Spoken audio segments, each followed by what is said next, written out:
What's up, Rap Potential YouTube channel? It's going to be a pretty quick video here today, sorta kinda, just a little update video.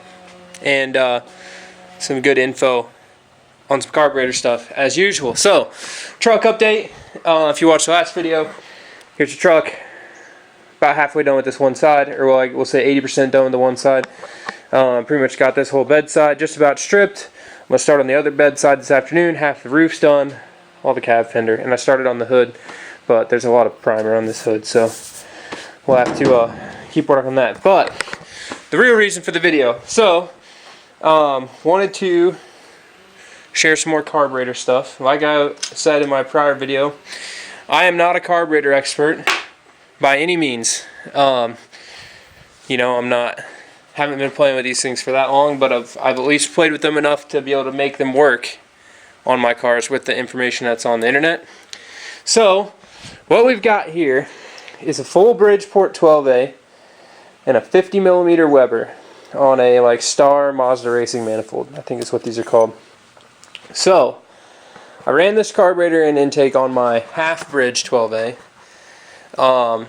which means that it's only bridged on the outer plates, so the secondary ports are bridged, but the primary ports in the center iron aren't bridged. This motor is a full bridge, so the center and the outers are bridged.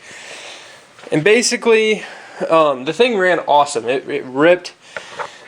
I never had a AFR gauge on it or anything, but the plugs were always mildly brown to black, so it had to have been running fairly good, or it was just running rich on idle and pretty lean up top. But when we went to the Dragon, we cracked a corner seal in that motor and busted up the housings pretty good. So this is kind of, I would say, the jet specs that are in here might be a little too lean for the half bridge, or the carburetor's too big. But basically the specs on this carburetor, so I'll pull the jets out and I'll kind of show you how this works too. So on a Weber, they're smart, fairly easy to work on. Flat blade screwdrivers, about all you need. So right here, unscrew the little top cap, the jet cap right here, just comes right off. These 5 screws will take your float bowl out.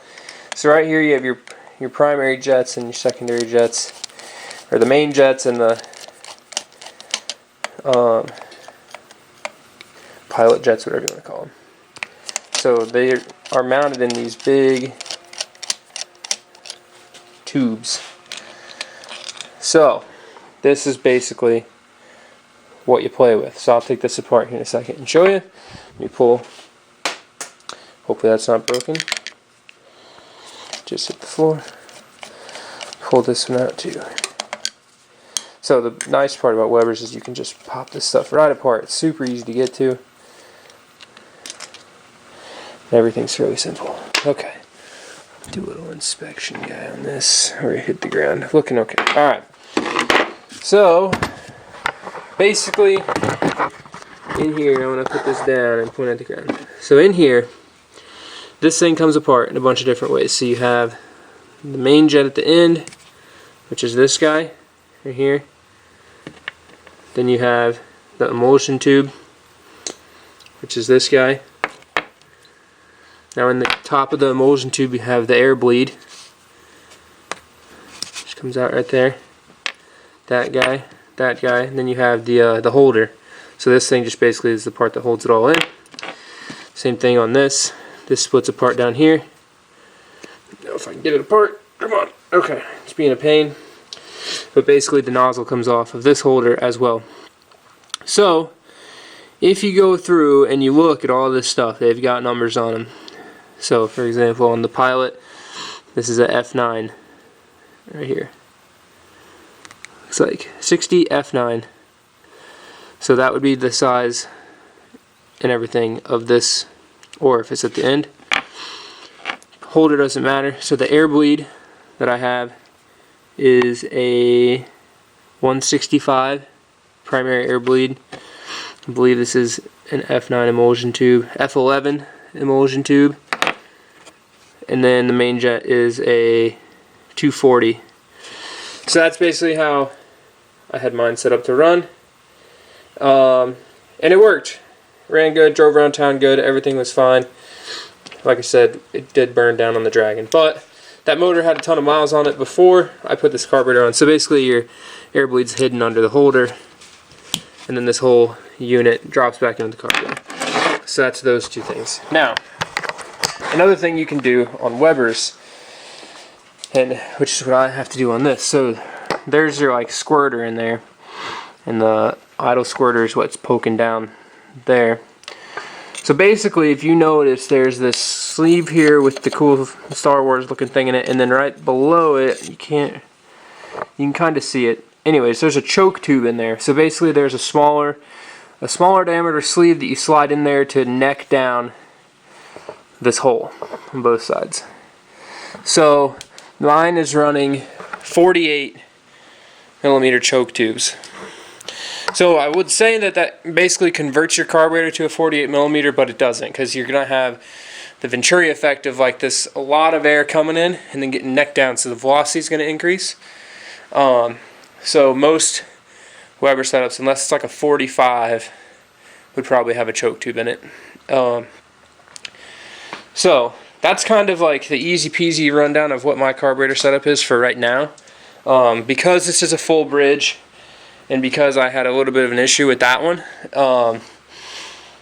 I'm just gonna plug I have an Innovate wideband. So one of these guys, like an Innovate LM2 wideband deal. So basically it's like a wideband that plugs into your cigarette lighter, and you can hook it up to your exhaust, and then you can see what it's doing.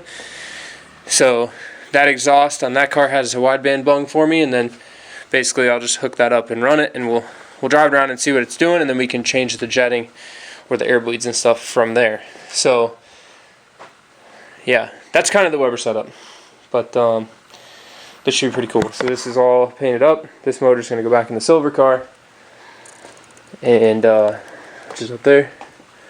If you saw, I fixed the heat in the last video, so I've been daily driving it, and it's been ripping. Stock 12A life. It's great. It's slow, but it's fun. So, and like I said, I'm not a carb expert. These are all based on everything that I put in this carburetor, jet-wise, is all based on stuff on Racing Beat's website. So if you hop over to Racing Beat, they have basically full setups for like a Streetport 12A, here's the jets and stuff you run, or a Bridgeport 12A, here's the jets and stuff you run. Now, the hard part with running the 50 was that they have all their set up on like a 48 or a 45, because on a 12A you really don't need that much air. However, it is cool to be able to say, I got a 50, because it's the biggest one. So that's kind of the Weber part. But if you look in there too, they have full jet specs and setups for 13Bs as well. Now, one thing to keep in mind is all of their stuff, and it says it on the sheet, all of the stuff that they have on their website is tested on a dyno with an open header.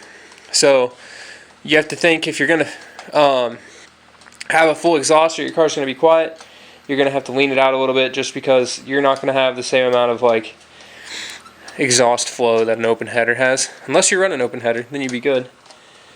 So keep that in mind as well. And then just like any other carburetor, setting the floats fairly easy on these, and kind of just putting them together is fairly easy. There's a place called, I think it's called Pegasus online.